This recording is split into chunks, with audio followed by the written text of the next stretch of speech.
السلام عليكم ورحمة الله. أعوذ بالله من الشيطان الرجيم. بسم الله الرحمن الرحيم. والنازعات غرقا والناشطات نشطا والسابحات سبحا فالسابقات سبقا فالمدبرات أمرا يوم ترجف الراجفة تتبعها الرادفة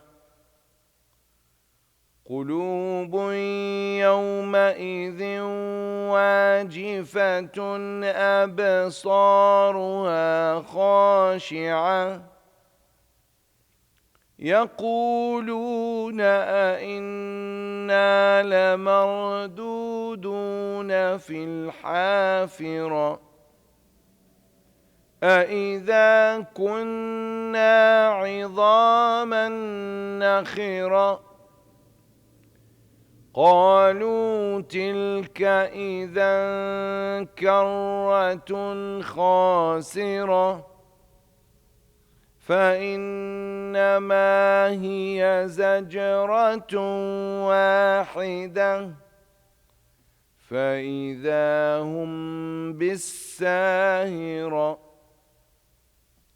هل أتاك حديث موسى إذ ناداه ربه بالواد المقدس طوى اذهب إلى فرعون إنه طغى فقل هل لك إلى أن تزكى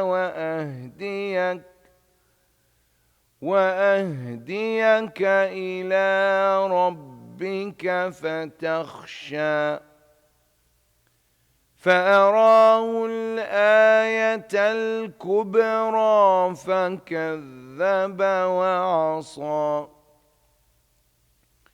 ثم أدبر يسعى فحشر فنادى فقال أنا ربكم الأعلى فأخذه الله نكال الآخرة والأولى إن في ذلك لعبرة لمن يخشى أأنتم أشد خلقا أم السماء بناها رفع سمكها فسواها وأغطش ليلها وأخرج ضحاها والأرض بعد ذلك دحاها أخرج منها ماءها ومرعاها والجبال أرساها متاعا لكم ولأنعامكم فإذا جاءت الطامة الكبرى يوم يتذكر الإنسان ما سعى وبرزت الجحيم لمن يرى فأما من طغى وآثر الحياة الدنيا فإن الجحيم هي المأوى وأما من خاف مقام ربه ونهى النفس عن الهوى فإن الجنة هي المأوى يسألونك عن الساعة أيان مرساها فيم أنت من ذكراها إلى ربك منتهاها إنما أنت منذر من يخشاها كأنهم يوم يرونها لم يلبثوا إلا عشية أو ضحاها. بسم الله الرحمن الرحيم. الحمد لله والصلاة والسلام على رسول الله. My brothers and sisters, today we'll close our series, or tomorrow probably we'll have a different talk, but I want to close the series that we've done in this Ramadan. I think this is our 7th one, on major themes of the Quran. And as you know, we started by understanding somehow. We didn't go deeply in the topic, but the status of the Quran, the rights of the Quran, and then we moved into the themes of the Quran. As an introduction, we wanted to know somehow the history of the Quran, and we didn't go into all the detailed history, but we know and we have documentation as Muslims, since Muslims adopted a very peculiar, very special system of documentation, both of the Quran and later of the Hadith.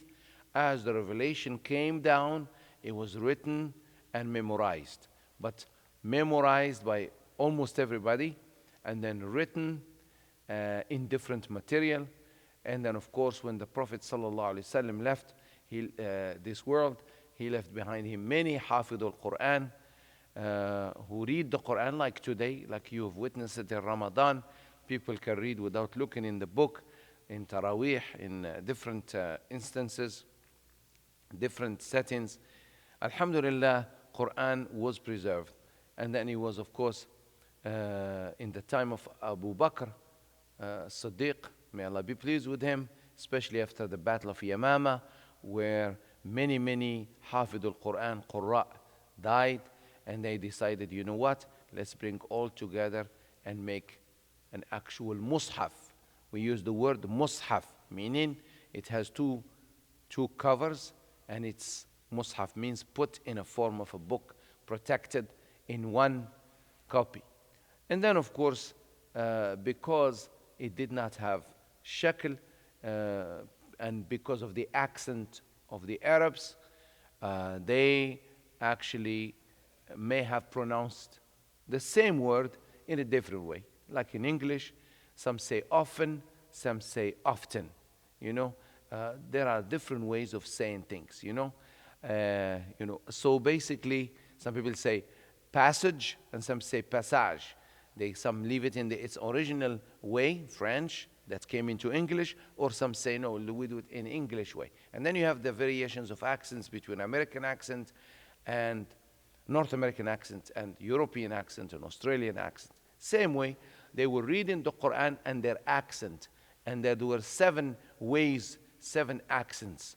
So then, in the time of Uthman bin Affan, because teachers come from different places and students, oh, that's not how I learned it. The other one say, no, that's not how you say it.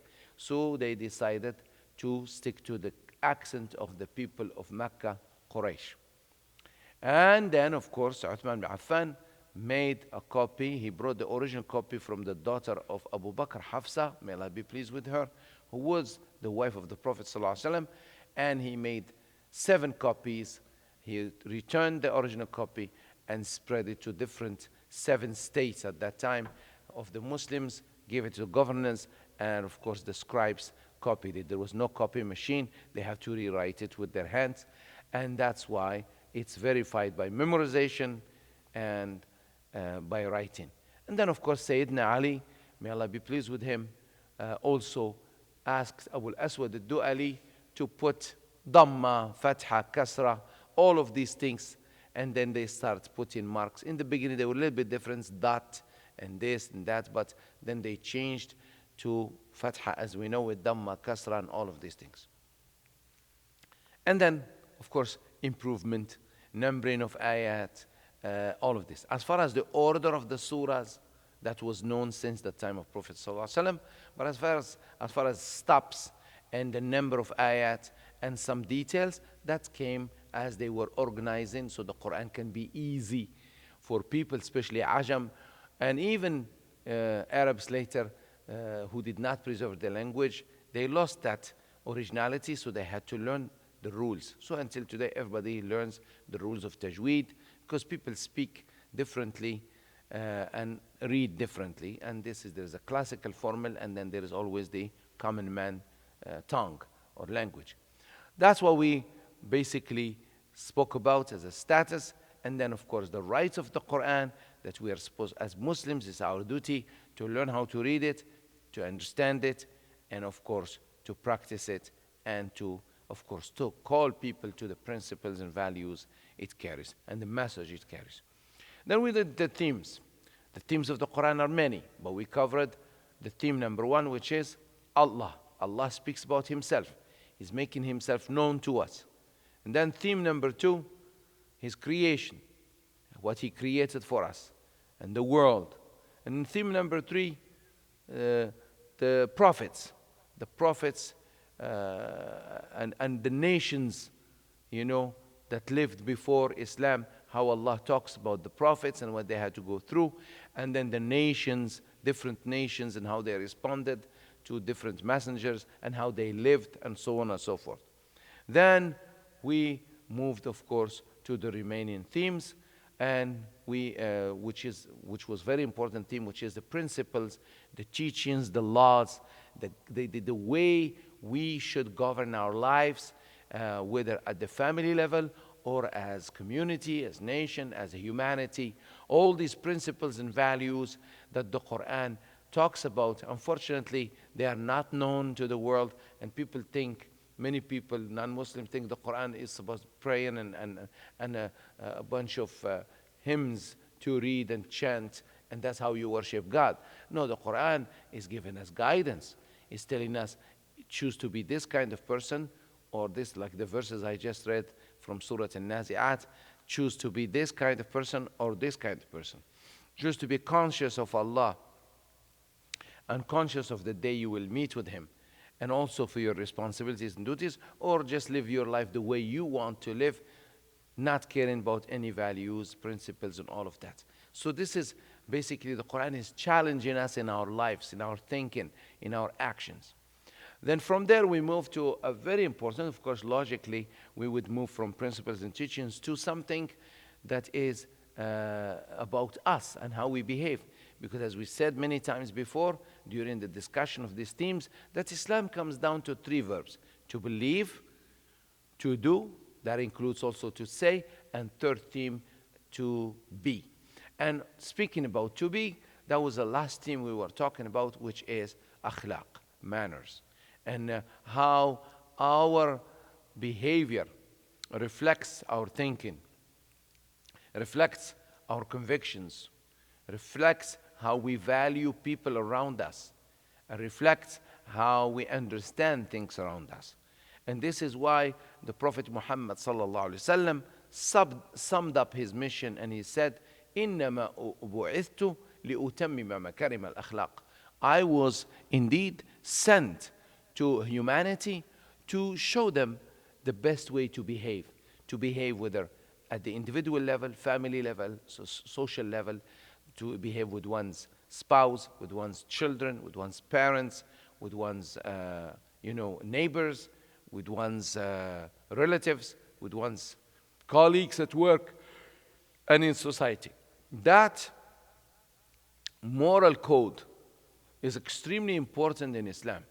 It's extremely critical, because if you believe, and you believe in God and the day of judgment and justice and this, How is your behavior with, the people around you? Because at the end of the day, people will judge you in how you behave. All of us might teach, might this, but we sometimes, as human beings, we make mistakes. Especially, people don't know what's going on in our mind. Maybe we just lost a loved one. Maybe we just lost a job. Maybe somebody just took something precious from us. And we just keep it to ourselves. And people don't know and probably we're in a state of sadness or anger. So people are talking to us and we're not responding. And they take it as we are rude or we are angry. And then we say, please leave me alone. And it comes across as we are rude. So people are very judgmental in general. All human beings are judgmental. But the good friend, and caring people who know you, they understand this is not normal. This is not you. Maybe something is bothering you. So they would put their arm around your shoulder to comfort you and ask you, is there something we can do? Is there something bothering you? But it's very hard to find friends like that, especially in our times, in the time of individualism. But at least we should receive such comforting from a mother, from a big brother, from someone we know for many years, because everybody is having problems. So, extremely important in Islam, this to be here. And that's why the Prophet ﷺ kept reminding his community after they moved to Medina, in spite of the fact that the portion to be good, started in Mecca. And it's a natural thing. Islam only reminds us of this fitrah of being good and kind, because this is not only restricted to Muslims. Everywhere you go in the world, there are many kind people, many charitable people, many concerned people. Sometimes you meet non-Muslims and you're just impressed with some people, how good and kind and charitable and loving and caring.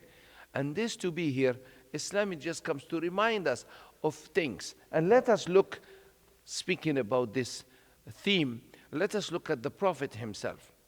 For 40 years, the Prophet ﷺ was known for being truthful, for being caring, for being trustworthy. To the point, look his character, to the point he actually was known. Now we can say Allah said to him, وَإِنَّكَ لَعَلَى خُلُقٍ عَظِيمٍ. You are indeed endowed with great character. That's for the believers who believe the Quran is from Allah and believe that Allah speaks the truth and that Muhammad ﷺ speaks the truth, and he revealed something that was revealed, and he said something that was revealed to him. But that's for me and you who believe already, but in the Quran and Allah and Prophet Muhammad ﷺ. But for people who don't believe, they actually said that Muhammad was kind to the neighbor, was just, was fair. But even more so in the market, because he worked in trade. After he worked for many years as a shepherd, he started trading and started knowing the market. And then, of course, he became known for taking or looking after people's trusts. You know, people travel, do trade, they travel around places, they go for things. Sometimes they have a flock of sheep or cattle or a herd, and they have to go places and come back, and it's not safe out there, so they would leave it in Mecca. Mecca was like the business center of that time of Arabia. So one of the people who were the most trusted people would leave their things with him is Prophet Muhammad ﷺ, and at very young age. And because business requires moving goods, and that was the money of the people, gold, silver, and goods. And he was known. And people just found him. That's why Sayyida Khadija, may Allah be pleased with her, proposed to marry him after she sent her servant Maysara to study him, to follow him. And we shared this story before. And he gave her a report. He said, he was not spying on him, but he was reporting to the boss, because he did some trade for Khadija, a couple of trips, and he found him. He said, you will not believe what I'll tell you. This man is not like them. He is so honest. He wouldn't even lie to increase the price or or just to sell. He wouldn't do such thing. And of course, she knew about him. She heard about him. He was known. And one time, the flood basically brought down the Kaaba. Yes, the Kaaba that you know was not always standing like that. When there is a heavy flood, heavy rain, the walls fall. So they had to rebuild it. But the main thing is the black stone. So they had to rebuild it, and then they put the black stone. They wanted to put the black stone in its place. And then, of course, everybody wanted to have the honor. All those families and tribes in Mecca wanted to have the honor of putting the black stone. All of a sudden, our beloved Prophet Muhammad at that time, he was not a prophet. He was a young man in his late 20s, maybe early 30s. And he came in because it was his habit to come by the Kaaba, make some tawaf, and pray. And as you know, Hajj was practiced, Salah was practiced, but not the way we know it today after. But still, people made sujood, ruku' to Allah, and also made tawaf around the Kaaba. So it was his habit to come. And they were fighting almost. There was a problem. Who is going to have the honor of putting the black stone? All of a sudden, while they are in the house of conference, Darul Nadwa, quarreling and disputing this matter, the Prophet ﷺ just came by and he passed by, and they said, "Oh, guess what? Guess who's here?" And it was suggested that we should choose Muhammad as a judge to settle this issue amongst us. And all of them agreed. They said, "هذا الأمين رضينا." They call him as Amin. هذا الأمين رضينا. So there was a consensus that the person who should settle this very important matter. Because think of this. Kaaba was the symbol of Mecca. There wouldn't be no Mecca if there was no Kaaba. So the Kaaba was the very first building that was raised there by Ismail and Ibrahim, peace be upon both of them. And obviously, the building was the center point. That was the masjid. And everything around was auxiliary or secondary. The most important was the Kaaba. People came for the Kaaba. And the people lived around Mecca because of the Kaaba. And now, what's the main part of the Kaaba is the black stone. And that's why there was a dispute. So who is going to be the one who's going to be the judge, or let's say the mediator? It was our Prophet ﷺ. This is way before he became prophet. Why? They said, this is the trustworthy one, Al-Amin. To be known for amana, to be Amin, is quite a title. It's quite an honor to be trustworthy. Imagine people call you at your business or workplace, "Oh, this is Sister Fatima, the trustworthy one." "Oh, this is Brother Ali, the trustworthy one." It's quite honor. When everybody trusts you, especially in a world, especially the world of business, everybody, you know, in here in North America, if people trust you in the market, like this is like the best reputation you can have in business. He is trustworthy. You can trust his word. He only has to just utter the word, and people even, and I've seen it, and I'm sure those of you in finance and business, some people don't even have to give a check or sign. If they say yes, and people can do transaction just based on their word.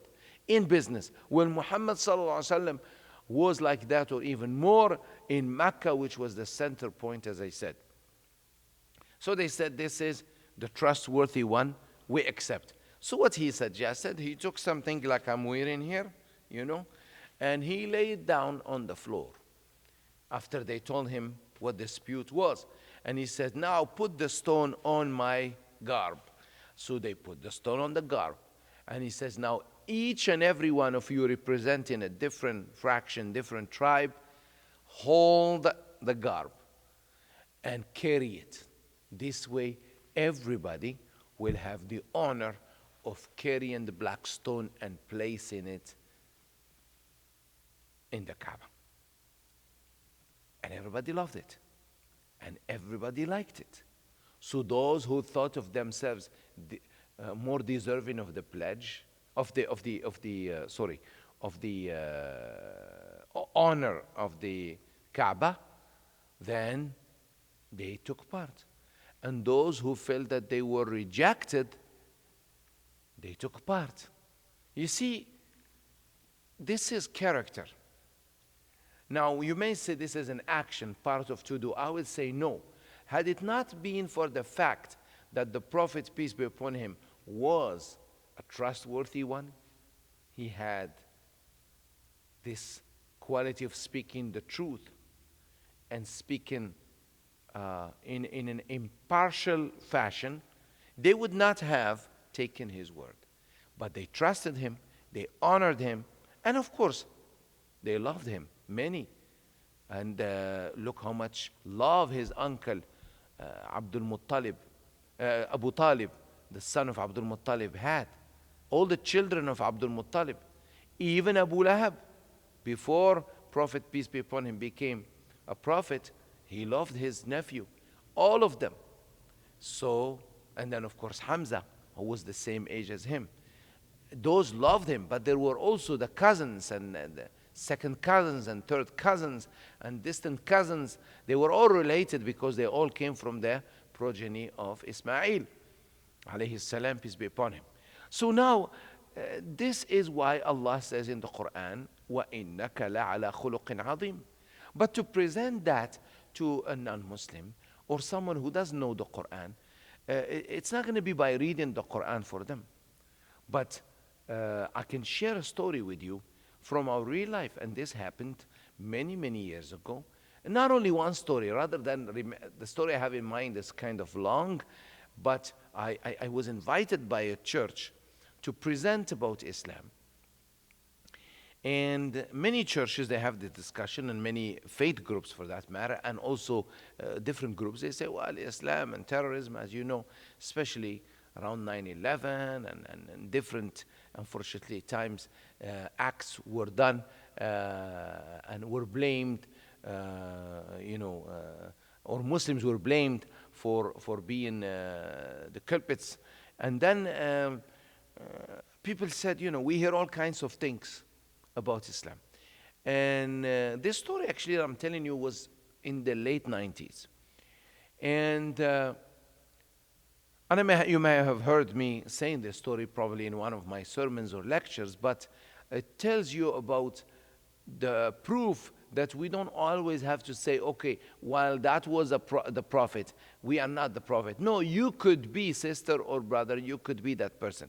And I'll tell you why. So this gentleman called me and said, we would like to invite you to come and speak about Islam. And I had a chat with him, and when I went there, beautiful people, wonderful people, beautiful community, one of the Christian denominations, not to mention exactly which one, but they were beautiful, beautiful people. They received me, around 400 people there. And I was told that, we would like to hear anything about Islam, because there is the issue. Here is the issue, because we hear bad things. However, the president now speaking, he says, I keep telling my community and my congregation, he was the president of the board of directors, I keep telling them that I love and I respect this Muhammad, a man by the name Muhammad. And of course, the Muhammad he was referring to is a Muslim brother, a regular person like you and I, and he was a hardworking man with good character. Now, the connection comes here. Then when I knew who this Muhammad was, because probably 6 months before, he asked me for a business card, which I gave him, and he said, somebody may call you in the near future, and it was like around 5-6 months, don't recall exactly, this is like more than 20 some years. And the president said, so here is the situation. We keep hearing all kinds of things about Islam. We keep hearing all kinds of things and terrorism and this, but I know a Muslim. I know a colleague at work. I know how he conducts himself for many, many years. I myself am impressed by him. He's a role model for me. He's a good, hardworking person, honest, trustworthy. Never lies, never swears, never speaks filthy language, helpful, always smiling, always there. When I see him, I have hope, he said. These are his words. When I see Muhammad, I have hopes that humanity is still good. You know, not everybody's bad. And this is why I asked Muhammad and said, can you please come to our church and explain to us your Quran, your religion, what does it teach? Why do we keep hearing these things in the media and the news and even movies? For years, Hollywood movies, they didn't portray Islam, Arabs, people of color in a good way for decades. Let's face it, this is the reality. When you're not a certain color or a certain creed, you're already judged. This is unfortunately prejudice, and racism is there. But Islamophobia is even worse. And then I told him this, and he said, no, I am not a scholar. I am not an imam. I don't know much about religion. All I know, but I'm not the right person, and I'm not the kind of person who would go and speak in public. But here is a business card of an imam I know. He would explain for you. And this is how we invited you, the president told me at the church. So I told them, I shared Islam, what Islam is all about. Things like what we're talking about is about faith and action. It's about love, about justice, about taking care of your neighbor. The basic teachings that we know, what we believe, the 6 pillars of faith, and the 5 pillars of Islam. And the simple things, as you know, the simpler, the better. After my speech, too many questions that we couldn't accommodate all of them. But the bottom line, the lesson for me personally and for you, is that one person with good behavior, he could influence the opinion of 400 members of a church, and probably more than that. And which would make them do all their best to invite. And so generous that they prepared that night food that they thought maybe I was from Middle East, so they brought some Lebanese food, they brought some baklava and this, as just to honor me, which shows you how much good in people. And please, please, as Muslims, we should never have prejudgment about people, preconceived ideas. And just think, because you see, our behavior is very important. And Nabi sallallahu alayhi wasallam, my brothers and sisters, was asked about a woman. سئل النبي صلى الله عليه وسلم عن امرأة تصوم النهار وتقوم الليل ولكنها تؤذي جيرانها فقال هي في النار. He was asked about a woman who was worshiping, doing the act of worship, praying qiyamul layl, like what we're doing in Ramadan, in regular days, and fasting almost every day. But she was not good to her neighbors. She was rude, always shouting at them, screaming at them, and people, there was like kind of consensus, like there was a consensus about Prophet Muhammad ﷺ, that he was an Amin, trustworthy, and all of this. There was a consensus about this woman, she was not good to her neighbors, to the left and the right and the front and the back. You know what he said, sallallahu alaihi wasallam? قَالَ هِيَ فِي النَّارِ. He said she is from the people of hellfire. Unless, of course, she repents and changes. And probably she heard the message and took heed. Because some people are unconscious of what comes off their mouth, how they behave. We're all guilty, but to become something, sticking to your character is very bad. And this is the reason why we don't claim perfection, but we have to be conscious. This is what Ramadan is all about.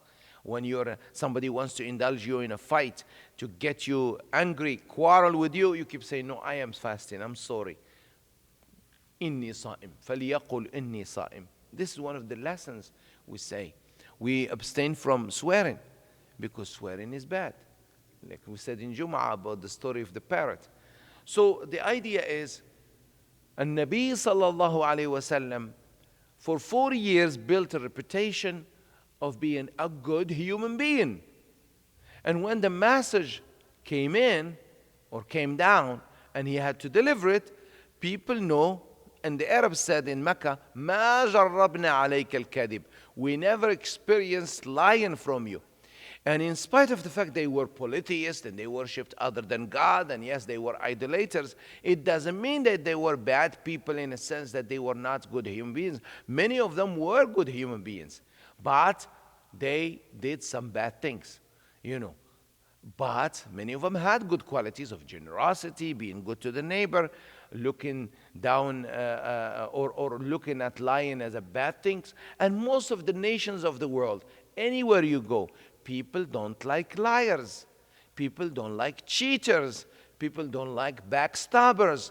People don't like those who spread rumors and slander and backbite. Nobody likes that. Any country you go, even in the most remote tribes, the hidden tribes, the unreached tribes, you know, and the farthest east, you go to Japan, and farthest west to Hawaii, you will find all the people, nations do not like lying, and everybody likes charity, likes kindness, because we're human beings. This is what makes human beings good human beings. And I always say you can be a good Muslim, you cannot be a good Muslim unless and until you become a good human being. And who knows what a good human being is? About character. You can preach all day. You can read all religious books. You can go to church or mosque or temple every day, every hour. People will judge you by how you behave with them. And this is very critical. May Allah enable us to manifest the teachings we know and the words into to be. Amana, to believe, is manifested into be. And how it is manifested? Through the action. That's why you have these 3 verbs that are fundamental. Remember them. 3 verbs sum up Islam: to believe, to do or say, and to be. And this is not only behavior with human beings, behavior with animals. We know that Imam al-Bukhari, who actually did the collection of Sahih al-Bukhari, the hadith of the Prophet ﷺ, and it's the most authentic according to majority of the Muslims, you know, with a debate whether Muwatta is first then Bukhari, or Bukhari then Muwatta of Imam Malik. But we know majority say Imam Bukhari compiled the most authentic, and even after he, you know, compiled thousands and thousands of hadiths, he brought them down to a few thousands. Why? Because he was very worried, and every hadith he put on the book, he had to pray 2 rak'ahs and pray and make dua that he doesn't make, you know, any mistake or claim, because these were the words of the Prophet ﷺ. And so did the others, Muslim and others, but Bukhari is known. Imam Bukhari, they say he used to travel. He would go from Bukhara, you know, which is now Uzbekistan, you know, and he would go as far as Egypt, you know, as far as, you know, North Africa, and then he goes to Sham, go to Arabia, Yemen. Those are long journeys he traveled when he hears of someone heard a saying of the Prophet from his teacher, who heard it from his teacher to the Prophet ﷺ. So he would go because he wanted the chain of transmission to be short, and he doesn't have to hear from someone who's living from another one who's living. So if this one told him he heard it from someone who's living, then he goes to this one. So to keep the chain, may Allah be pleased with him. And these people, amazing people. Anyways, one time he went to a place. This is to show you the standards of character. He went to take a hadith from a person. So when he reached that person, who is the person who knows the hadith of the Prophet ﷺ, was actually somehow with his horse. And you know, most of us, when we want the horse to come, we put some food, you know, barley or some feed, something to feed the horse. And we do like this so the horse can come, so we can put the bridle or you know, do something. And then he saw that when the man opened his hand, there was nothing in it. So when Imam Bukhari saw that, he took it as if this man somehow lied to the horse. He said, well, if he does it to the horse, what guarantees to me that he would say something, that the Prophet ﷺ never said? So he said, because of this doubt, people like that, he didn't take hadith from them. So his standards were so high. Probably the man wouldn't lie, and most of us, we do this to bring, an animal closer to us. But it's kind of lying to the animal. And the animal will lose faith in you over time. And they say if you keep doing this to the horse will stop coming, or the mule, or whatever animal you want to call. Also, the Prophet ﷺ told us about a woman who went to hellfire. دخلت امرأة النار في هرة, because of a kitten, because of a cat. لا هي أطعمتها في هرة, لا هي أطعمتها ولا هي تركتها تأكل من خشاش الأرض. So what this woman did, she imprisoned a cat. And she put it in under some heavy bucket or something heavy, and the cat was trapped. So until the cat died. So she neither fed the cat, nor let the cat go eat from the earth. So let the cat eat. The cat will find something, mouse or something to eat, something in nature, But she didn't let it go, she imprisoned. That act is an act that Allah does not like. It's an act that shows you a person has no mercy. And we are supposed to be merciful as human beings. And as Muslims, the theme, and Nabi sallallahu alayhi wasallam said, and the Quran first said, وَمَا أَرْسَلْنَاكَ إِلَّا رَحْمَةً لِلْعَالَمِينَ. We have not sent you, Muhammad, except as a mercy to the world. And if we don't act as a mercy and be mercy to others, how would people believe in us? And this woman entered hellfire because nothing matters anymore when you are acting in such way to a cat, not a human being, a life that many would look at it as worthless, that it's a cat. Some people have that kind of attitude. It's a cat, it's just a dog, and Islam warned us how we treat animals, whether it's a cat.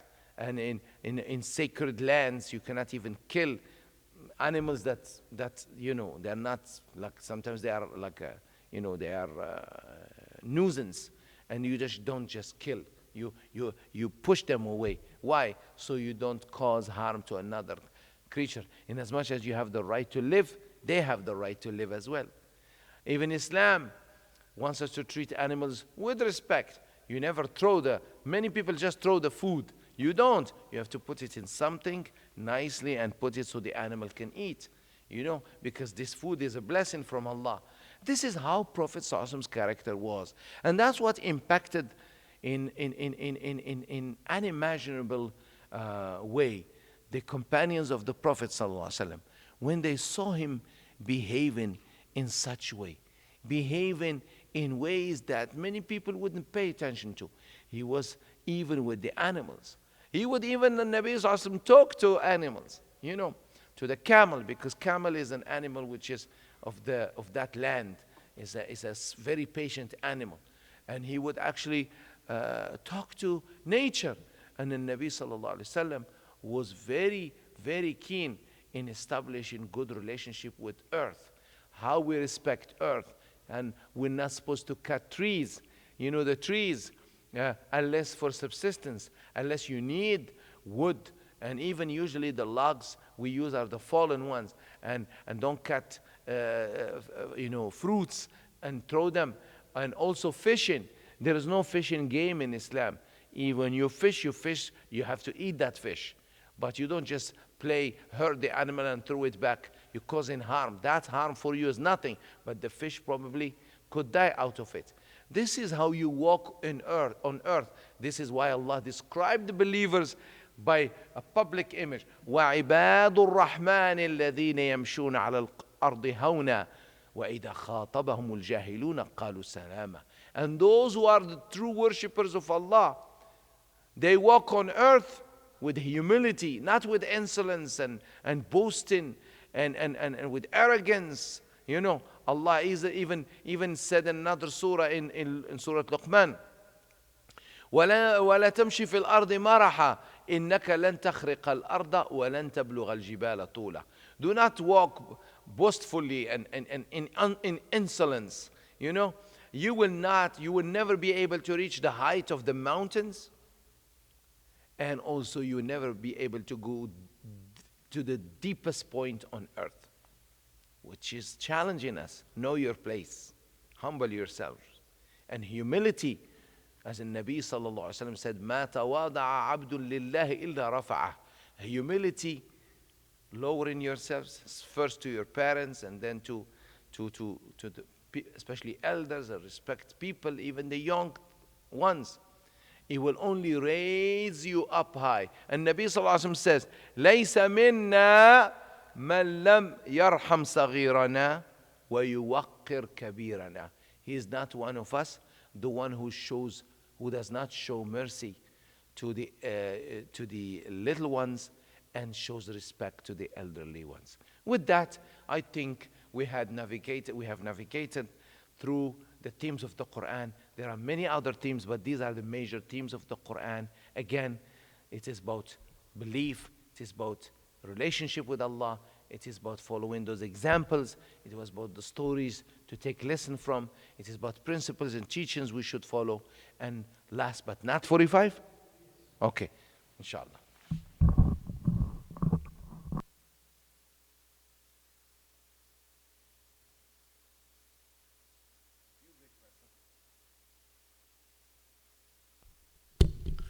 الله أكبر الله أكبر الله أكبر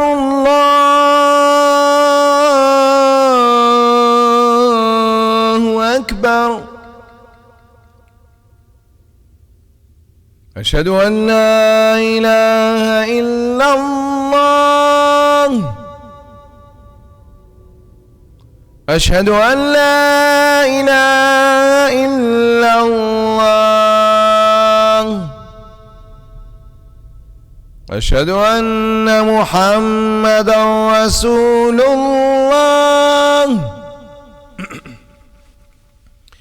أشهد أن محمدا رسول الله حي على الصلاة حي على الصلاة